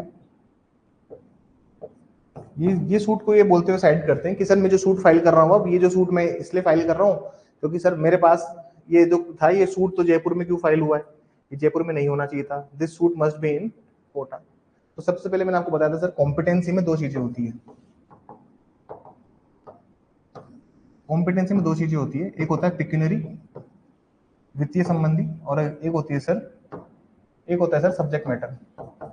अगर मान लीजिए ये जयपुर में जो सूट फाइल हुआ है, अगर ये जयपुर वाला सूट जो था ये सिविल जज ने दिया है या फिर सीनियर सिविल जज ने दिया है या फिर एडीजी ने दिया है, तो मतलब उसमें कोई भी प्रॉब्लम वाली बात नहीं है। और टेक्निकली बात ये आप देखिए कि जहां जो शब्द यूज हो रहे हैं उनको समझिए एक बार। The court competent to try, वहां पर कहीं पे भी शब्द नहीं लिखा हुआ, जुरिडिक्शन नहीं लिखा हुआ। अगर यहाँ पर इस कॉम्पिटेंसी की जगह जुरिडिक्शन लिख दिया होता तो जयपुर वाला सूट कभी भी कोटा में वो इस ग्राउंड पे ऑब्जेक्शन कर सकता था कि सर जुरिडिक्शन नहीं था उस कोर्ट के पास में। But what they have used the word competency, इसका मतलब ये है कि सर कॉम्पिटेंसी के अंदर टेरिटोरियल नहीं आता है, क्षेत्रीय अधिकारिता नहीं आता है, इस वजह से यहाँ पर रेस जुडिकेटा एप्लीकेबल हो रहा है। अगर आप दोनों केसेस को देखोगे सर, तो सर पार्टी सेम है, प्रॉपर्टीज जो है, subject matter is same, the title is same, और एक और चौथा एलिमेंट क्या था सर कि ये जो कोर्ट है, जयपुर वाला जो कोर्ट है, जयपुर मान लीजिए एडीजे कोर्ट ने दिया, तो क्या एडीजे वाला कोर्ट इस वाले सूट की ट्राई कर सकता था? हाँ सर। क्या ये कोर्ट सब्सिक्वेंट कोर्ट सूट को ट्राई कर सकता है? अगर कर सकता है तो हाँ सर रेजिड का एप्लीकेबल होगा। क्या इस कोर्ट ने फुल्ली और फाइनली डिसाइड किया है, क्या फाइनली हर्ड किया है मैटर को? हाँ सर, सब कुछ सुन के ही डिसाइड किया है और फिर एडजुडिकेट किया है मैटर को। तो पांचों एलिमेंट यहाँ पे फुलफिल होते हैं, इसलिए इस पे क्या लग जाएगा? रेस जुडिकेटा एप्लीकेबल होगा, इस पर रेस जुडिकेटा एप्लीकेबल होगा।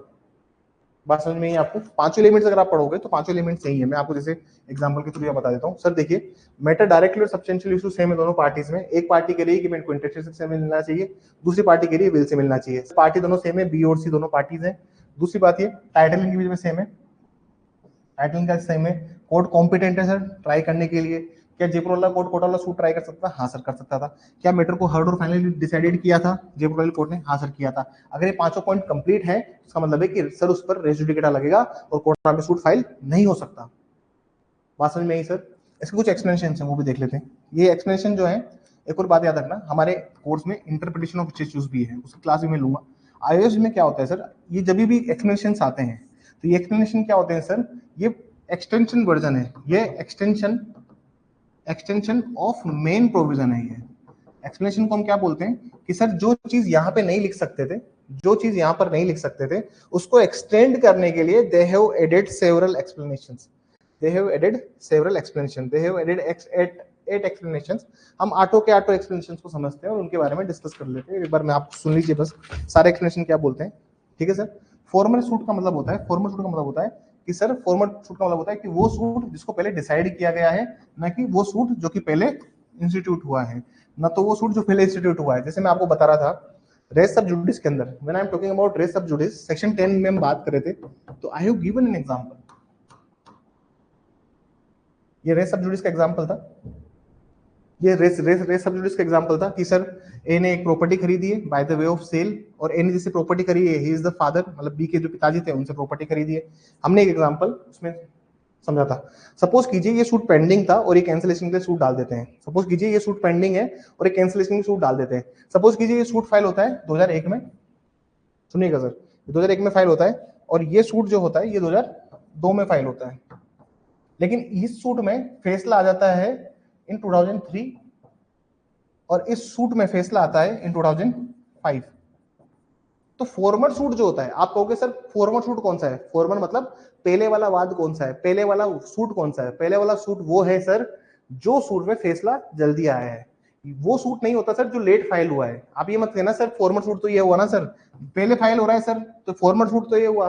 नहीं सर, ऐसा नहीं होता है। वो सूट को हम फॉर्मर मानते हैं जिसमें फैसला पहले आया है, पहले फैसला इसमें आया है, भले ही ये सूट लेट फाइल हुआ है लेकिन पहले फैसला अगर इसमें आया तो this is the former suit. और ये फॉर्मर सूट सब्सिक्वेंट सूट पर क्या लगा देगा? रेस जुडिकेटा लगा देगा। बात समझ में आई आपको? इसी को यहाँ पे कह रहा है कि फॉर्मल सूट का मतलब वो है जो कि पहले डिसाइड हुआ है, ना कि वो सूट जो पहले फाइल हुआ है। एक्सप्लेन नंबर 2 में देखिए, एक्सप्लेन नंबर 2 का मतलब ये होता है सर, ये कॉम्पिटेंसी की बात करता है। It shall determine by the right of the decision not by the appeal. ये कह रहा है सर कॉम्पिटेंसी का पता कैसे लगता है? कॉम्पिटेंसी वो कोर्ट होता है जो कि डिटरमाइन करता है irrespective of the provision as to right to appeal. Right to appeal से मतलब नहीं है, राइट टू अपील से मतलब नहीं है। जैसे मैं आपको बताता हूँ, एक बहुत बेस्ट एग्जांपल देता हूँ सर। राजस्थान है पतंग की जिस शेप में, ठीक है सर, इधर है जोधपुर, यहाँ पे क्या है, इधर है जयपुर, ठीक है सर। एक प्रॉपर्टी सिचुएटेड है, प्रॉपर्टी नंबर 1 इन जयपुर, एक प्रॉपर्टी सिचुएटेड है उदयपुर में। एक प्रॉपर्टी कहां पे है सर? उदयपुर में। This is property number 2। अगर आप देखोगे राजस्थान में तो सर राजस्थान में कुछ इस तरह से एक मैप चलता है, इस तरह से एक मैप है सर। तो मतलब इस साइड वाले जो डिस्ट्रिक्ट है ना, ये अपील इनके लिए जो हाई, इनके लिए अपीलेट कोड कौन सा है? जयपुर। इस साइड वाले जो डिस्ट्रिक्ट हैं बड़े बड़े सर, ये बहुत बड़े बड़े डिस्ट्रिक्ट हैं। आपको लग रहा होगा कि इतने कम डिस्ट्रिक्ट क्यों दिए जयपुर को? सर ये बहुत हेवी है साइज और शेप में, है ना। जैसलमेर इतना बड़ा है, बीकानेर एंड गंगानगर, हनुमानगढ़, सीकर जो है, सीकर चुनचुनी इधर से अपने जयपुर में आते हैं। तो सर ये समझ लीजिए कि अगर मान लीजिए कोई प्रॉपर्टी उदयपुर में थी और एक प्रॉपर्टी जयपुर में है, तो ये इससे डिसाइड नहीं होगा, इससे डिसाइड नहीं होगा कि कोर्ट कॉम्पिटेंट है या नहीं है, कि अपील कहाँ जा रही है। मान लीजिए अगर ये प्रॉपर्टी, अगर ये प्रॉपर्टी देखोगे तो सर उदयपुर में प्रॉपर्टी, तो इसका मतलब तो है कि सर जोधपुर में अपील होनी चाहिए। और अगर आप जयपुर की प्रॉपर्टी देखोगे तो इसका मतलब है कि जयपुर के कोर्ट में अपील होनी चाहिए। तो ये कहना चाह रहा है सर कॉम्पिटेंसी देखो, आप कॉम्पिटेंसी में टेरिटोरियल नहीं आता है, कॉम्पिटेंसी में टेरिटोरियल नहीं आता है, मतलब जो न्यायालय की सक्षमता है वो उसमें नहीं इंक्लूड होती है, वो उसमें इंक्लूड नहीं होती है। तो for the purpose of this section the competency of the court shall be determined irrespective of any provision to right to appeal. अब अपील कहां जाएगी? अब उदयपुर की, अगर उदयपुर का सूट है, सपोज कीजिए if the suit is from Udaipur, अगर उदयपुर का सूट है तो अपील कहां जाएगी सर? उसकी अपील जाएगी जोधपुर में। लेकिन अगर कॉम्पिटेंसी में देखोगे तो उसमें टेरिटोरियल नहीं इंक्लूड होता है, उसमें टेरिटोरियल नहीं आता है, उसके बारे में बात कर रहे हैं। एक्शन नंबर 3 में देखिए, the matter of referred in former suit must been alleged by the one party is denied or expressly implied by the other. Sir matter का मतलब क्या होता है सर, कि एक आदमी कह रहा है कि इंटरस्टेड सक्सेशन, दूसरा आदमी बोल रहा है विल के थ्रू प्रॉपर्टी मिली है, और जो कह रहा है कि इंटरस्टेड सक्सेशन है वो तो वो मना कर रहा है कि नहीं नहीं सर, ये जो विल है ये फोर्ज विल है, ये गलत विल है, ये गलत विल है। दो प्रॉपर्टी है, मैं एक प्रॉपर्टी को देने को तैयार हूं, लेकिन ये एक विल लेके आ गया, विल में बोल रहा है कि दोनों प्रॉपर्टी का मालिक मैं ही हूं। तो कहना चाह रहा है सर एक आदमी एक्सेप्ट कर रहा है, एक आदमी डिनाई कर रहा है, वो क्या है? इनका मैटर है। एक्शन नंबर 4 देखिए, इसको बोलते हैं कंस्ट्रक्टिव रेस जुडिकेटा। अभी लास्ट आरएसएस मेंस में सवाल आया था, what is difference between constructive res judicata and order two rule 2। इन्होंने दोनों का डिफरेंस पूछा था। डिफरेंस सर इनमें क्या होता है? डिफरेंस इसमें ये है कि सर आप वो मैटर इशू जिसको पहले ग्राउंड ऑफ अटैक और डिफेंस बना सकते थे, लेकिन आपने नहीं बनाया फॉर्मल सूट में। सपोज कीजिए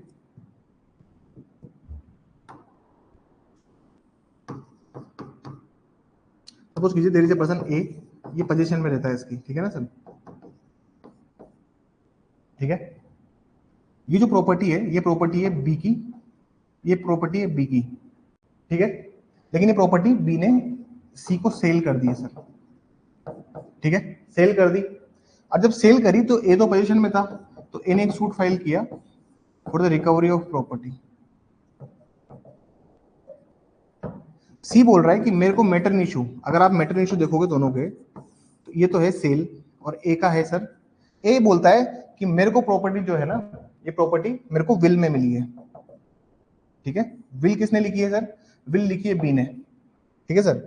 विल लिखी है बी ने, मरने के पहले वो विल भी लिख के गया था और प्रॉपर्टी भी सेल करके गया था, सपोज कीजिए, ठीक है ना सर। अब हुआ क्या सर, इसमें कोर्ट ने मानी नहीं बात, और कोर्ट ने क्या कर दिया?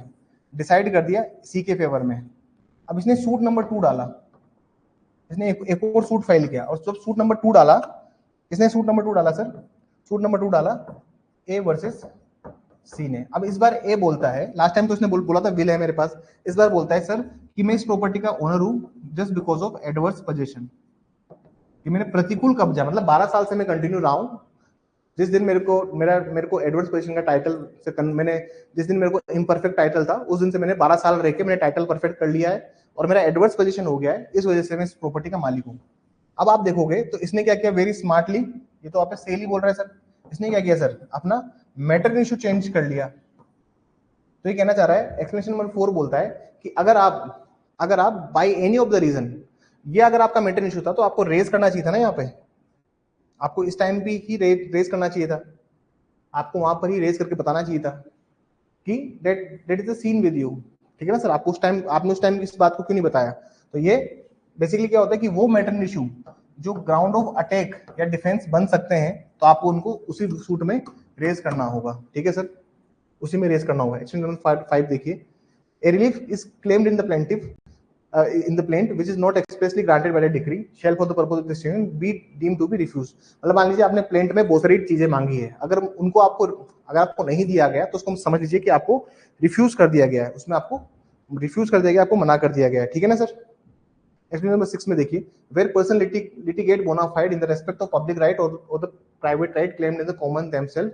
ये बात करता है एक्सप्लेनेशन 6 जो है सर, ये बात करता है रिप्रेजेंटेटिव सूट की, इसकी बात करता है, रिप्रेजेंटेटिव सूट की बात करता है। रिप्रेजेंटेटिव सूट बहुत इंपॉर्टेंट टॉपिक है, हम इसको अभी डिस्कस करेंगे या तो आज।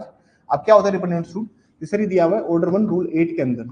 क्या है रिप्रेजेंटेटिव सूट? सर जब बहुत सारे पार्टी का सेम इंटरेस्ट हो, देखिए सर सेम इंटरेस्ट है, मतलब समान हित है। क्या है? समान हित। आप बहुत से बच्चे क्या कर देते हैं यहाँ पर रिप्रेजेंटेटिव सूट में, प्रतिनिधित्ववाद में एक चीज ले आते हैं, सेम कोर्स ऑफ एक्शन। देखिए सेम कोर्स ऑफ एक्शन कभी भी नहीं होता, ये क्या होता है? Same interest. सेम इंटरेस्ट बहुत व्यापक है, मतलब इंटरेस्ट ज्यादा बड़ा है सेम कोर्स ऑफ एक्शन से। क्यों बड़ा है सर? जैसे मान लीजिए मैं एक गांव में रहता हूँ, मान लीजिए मेरा एक गांव है, सपोज कीजिए मेरे एक नेटिव प्लेस है जहां से मैं आया हूँ, जहां मेरा जन्म हुआ। अब तो सर मैं जयपुर में रहता हूँ, लेकिन आई हैव प्लान कि once I retired from the teaching, मैं जाऊंगा अपने गाँव में और गाँव में जाके अपना जो भी रिटायरमेंट के बाद गांव में रहूंगा, अपने खेतों में रहूंगा। अब गांव की ये मेरा विलेज है, इसके आसपास सर फैक्ट्रीज खुल गई है, ठीक है ना sir. Suppose there is a factory, आसपास बहुत सारी फैक्ट्री खुल गई और इस वजह से गांव की एयर जो है वो बहुत ज्यादा पॉल्यूटेड हो गई। अब गांव में बहुत सारे घर हैं, ठीक है ना सर, गांव में के अंदर बहुत सारे मकान हैं। तो कहने का मतलब ये है कि कल को मैं चाहूं तो मैं भी सूट फाइल कर सकता हूँ, क्योंकि मेरा क्या है सर, मेरा इंटरेस्ट सेम है। लेकिन कोज ऑफ एक्शन में क्या होता है सर, कोज ऑफ एक्शन का मतलब वो होता है कि सिर्फ गांव में जो रहता है वही सूट फाइल कर सकता है। ये याद रखना, कोज ऑफ एक्शन का मतलब होता है कि sir there is a legal right, कि एक लीगल राइट है, एक विधिक अधिकार है, और उस विधिक अधिकार का अगर वायोलेशन हो जाए तो हम कहते हैं उसको क्या, कोज ऑफ एक्शन। उसको हम वाद हेतु कहते हैं, उसको हम कोज ऑफ एक्शन कहते हैं। तो ये बात बिल्कुल बेसिक फंडा समझ लीजिए। कहने का मतलब ये क्या है सर, कि अगर कोज ऑफ एक्शन में, अगर ये कहना चाह रहा है सर कि अगर आप रिप्रेजेंटेटिव कैपेसिटी में आए थे, जैसे ए एंड अदर्स बहुत सारे लोग थे, अगर एक के लिए सूट रिजेक्ट हुआ है, मतलब एक के लिए अगर सूट डिसमिस हुआ है तो बाकी सबके लिए सूट डिसमिस है, रिप्रेजेंटेटिव कैपेसिटी में आता है। 7 में देखिए, the provisions shall apply to the proceeding for execution of a decree in reference of the any suit, former suit shall be construed in reference of the respectively। अभी क्या कहना चाहता है सर 7, इसको एक बार समझने की कोशिश कीजिए। सर कहना चाहता है कि जो रेस जुडिकेटा है ये एग्जीक्यूशन में भी लगता है। क्या लगता है, निष्पादन की जो प्रक्रियाएं होती है उसमें भी ये लागू होता है। The res judicata applies on the execution also. Explanation number 8 समझिए, बहुत इंपॉर्टेंट और बहुत अच्छा इलस्ट्रेशन है, बहुत अच्छा एक्सप्लेनेशन है। होता क्या चीज है सर, सपोज कीजिए आज राजस्थान में 0 से 2 लाख में सिविल जज काम कर रहे हैं, 2 से 5 लाख में सीनियर सिविल जज काम कर रहे हैं, 5 लाख प्लस में डिस्ट्रिक्ट कोर्ट काम कर रहा है, और हाई कोर्ट के पास में सिर्फ और सिर्फ अपीलेट पावर है। 2 मिनट समझने की कोशिश कीजिएगा, मैं जो चीज समझाना चाहता हूँ एक्सप्लेनेशन 8 के लिए, एक्सप्लेनेशन 8 के पॉइंट ऑफ व्यू से एक बात समझने की कोशिश कीजिएगा। राजस्थान में ये पिक्यूनरी लिमिट हमारे हिसाब से काम करती है। अब प्रॉब्लम क्या है सर, जैसे मान लीजिए सपोज 2001 में, अभी क्या चल रहा है सर, 2000 सपोज कीजिए अभी 2025 चल रहा है, ठीक है। There is a property, suit valuation के हिसाब से प्रॉपर्टी है 1.5 लाख रुपए की। एक सूट फाइल हुआ है ए और बी के बीच में, सूट फाइल हुआ है सिविल जज कोर्ट में, क्योंकि प्रॉपर्टी की वैल्यू 1.5 लाख है तो कहां जाएगा सर, सिविल जज में जाएगा। 2 लाख तक की प्रॉपर्टी कहां जाएगी, सिविल जज के कोर्ट में चली जाएगी। लेकिन जब मान लीजिए ये सूट डिसाइड हुआ है 2025 में, सूट फाइल हुआ है, डिसाइड हुआ है 2031 में, डिसाइड किया सूट, कम से कम बता रहा हूं तो मैं 2031 में आपका सूट डिसाइड हो गया, 25 में फाइल हुआ, 31 में आपका सूट डिसाइड हुआ। सपोज कीजिएगा 2 मिनट और समझने की कोशिश कीजिएगा। अब 2031 में सर ऐसा हुआ, 2031 में जो प्रॉपर्टी की वैल्यू है वो अब 1.5 लाख से बढ़कर 3 लाख हो गई है। क्या हो गई है, इस ये सेम प्रॉपर्टी कितने रुपए की हो गई है, 3 लाख की। किसमें, 2031 में ये प्रॉपर्टी 3 लाख की हो गई। जैसे प्रॉपर्टी 3 लाख की हो गई तो अभी कहाँ चली जाएगी, सीनियर सिविल जज के जुरिडिक्शन में चली जाएगी। ये प्रॉपर्टी कहाँ चली जाएगी सर, सीनियर सिविल जज के जुरिडिक्शन में चली जाएगी। जैसे सीनियर सिविल जज के जुरिडिक्शन में ये प्रॉपर्टी गई, सपोज कीजिएगा, तो ये पार्टी क्लेम नहीं कर सकती, ये पार्टी क्लेम नहीं कर सकती, क्योंकि ऐसा बोलते हैं, ऐसा उसमें लिखा हुआ है प्रोविजन में। आप अगर प्रोविजन को पढ़ोगे अच्छे से, आप इफ यू रीड सेक्शन 11 तो वहां पे लिखा हुआ है कि जो प्रीवियस कोर्ट है वो सब्सिक्वेंट सूट ट्राई कर सकता है। तो सर पहले वाला कोर्ट सब्सिक्वेंट सूट कैसे ट्राई कर सकता है, क्या सिविल जज 3 लाख तक का सूट ट्राई कर सकता है क्या, नहीं कर सकता ना सर। तो रेस जुडिकेटा का वन ऑफ एलिमेंट ऐसा था जिसकी एम्बिग्यूटी को रिमूव करने के लिए they have added explanation number 8। इन्होंने बोला कि अगर भविष्य में प्रॉपर्टी की वैल्यूएशन बढ़ती भी है तो भी उसका इंपैक्ट नहीं होगा। बात समझ में आई है, ये पॉइंट समझ में आया, आप बताइए ऑनलाइन वाले बच्चे। सर एक्सप्लेनेशन 8 क्या बोलता है, that an issue heard and finally decided by the court of limited jurisdiction, limited jurisdiction का मतलब होता है पेक्यूनरी, पैसे के मामले में, कि भाई आपके पास में 2 लाख तक के मामले आप सुन सकते हो। competent to decide such issue shall operate as res judicata in a subsequent suit, notwithstanding that such court of limited jurisdiction was not a competent to try subsequent suit which the issue has been subsequently raised। मतलब फर्क नहीं पड़ेगा, देखिए क्या लिखा हुआ है, not standing, इसका मतलब है कि सर फर्क नहीं पड़ेगा भविष्य में क्या होता है। देखिए मान लीजिए आज सर, आज प्रॉपर्टी 2025 में ये प्रॉपर्टी 1.5 लाख रुपए की है, लेकिन जब 2031 में ये प्रॉपर्टी अगर 3 लाख की भी हो जाएगी, जैसे मान लीजिए सूट जो था ये ए और बी के बीच में था, कल को मान लीजिए ए जीत गया 2031 में, लेकिन बी ने सूट फाइल कर दिया, और बी सूट फाइल करके ये कह रहा है, बी सूट फाइल करके पता है क्या बोल रहा है, बी सूट फाइल करके बोल रहा है कि सर अब देखिए 3 लाख की वैल्यूएशन है प्रॉपर्टी की, तो मतलब पहले वाला कोर्ट जो था वो तो कॉम्पिटेंट ही नहीं था सूट को ट्राई करने के लिए। क्योंकि ये एलिमेंट कहां से आया सर, ये बात नहीं बोल रहा हूं सर, पहले वाला कोड जो था वो कॉम्पिटेंट होना चाहिए दूसरा सूट ट्राई करने, मतलब ऐसा इसी बात को समझाना चाह रहा हूं मैं आपको।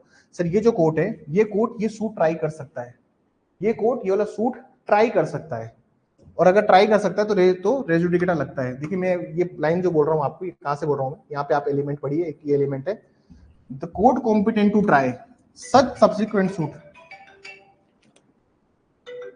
The code competent to try such subsequent suit. जी कौन बोल रहे हैं?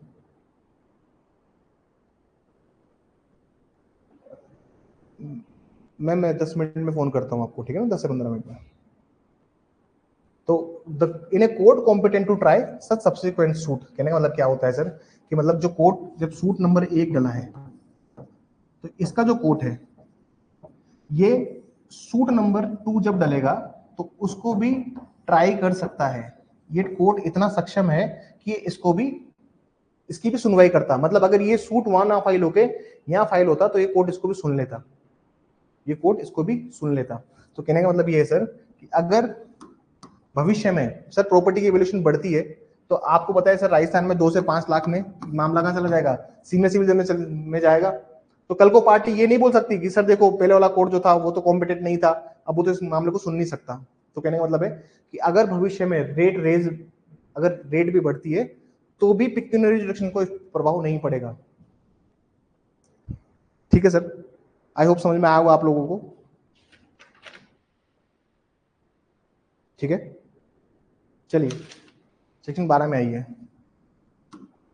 आई नो ये एक दिन में समझ में नहीं आता, I know these provisions are very difficult. अब पहले अगर आपने सीपीसी अच्छे से नहीं पढ़ा हुआ है तो थोड़ा सा प्रॉब्लम होती है इसमें, लेकिन फिर भी आप इतना समझ लीजिए कि एक कोर्ट है, आज मान लीजिए मैं सिविल जज हूं तो मैं 2 लाख रुपए तक के मामलों को ही डिसाइड कर सकता हूं, लेकिन जिस प्रॉपर्टी को आज मैं डिसाइड कर रहा हूं, कल को वो प्रॉपर्टी, आज के 10 साल बाद वो प्रॉपर्टी सपोज कीजिए 3 लाख रुपए की हो गई। आज तो प्रॉपर्टी 1.5 लाख रुपए की थी, लेकिन 10 साल बाद तो प्रॉपर्टी 3 लाख रुपए की हो गई। उसका मतलब ये नहीं है, इसका मतलब ये नहीं है कि भाई मैंने जो डिसाइड किया था वो गलत डिसाइड किया था, मैंने जो आज डिसाइड किया वो गलत डिसाइड नहीं किया है। अब भविष्य में अगर उसकी रेट बढ़ती है तो इसका मतलब ये नहीं है कि पार्टी बोले कि सर देखो आपको तो पावर ही नहीं थी, आपने 3 लाख की प्रॉपर्टी का सूट कैसे डिसाइड कर दिया। आज अगर मैं डिसाइड कर चुका हूं तो मतलब वो बिल्कुल ठीक बात है, और ये एक्सप्लेनेशन नंबर 8 के अंदर लिखी हुई ये बात है।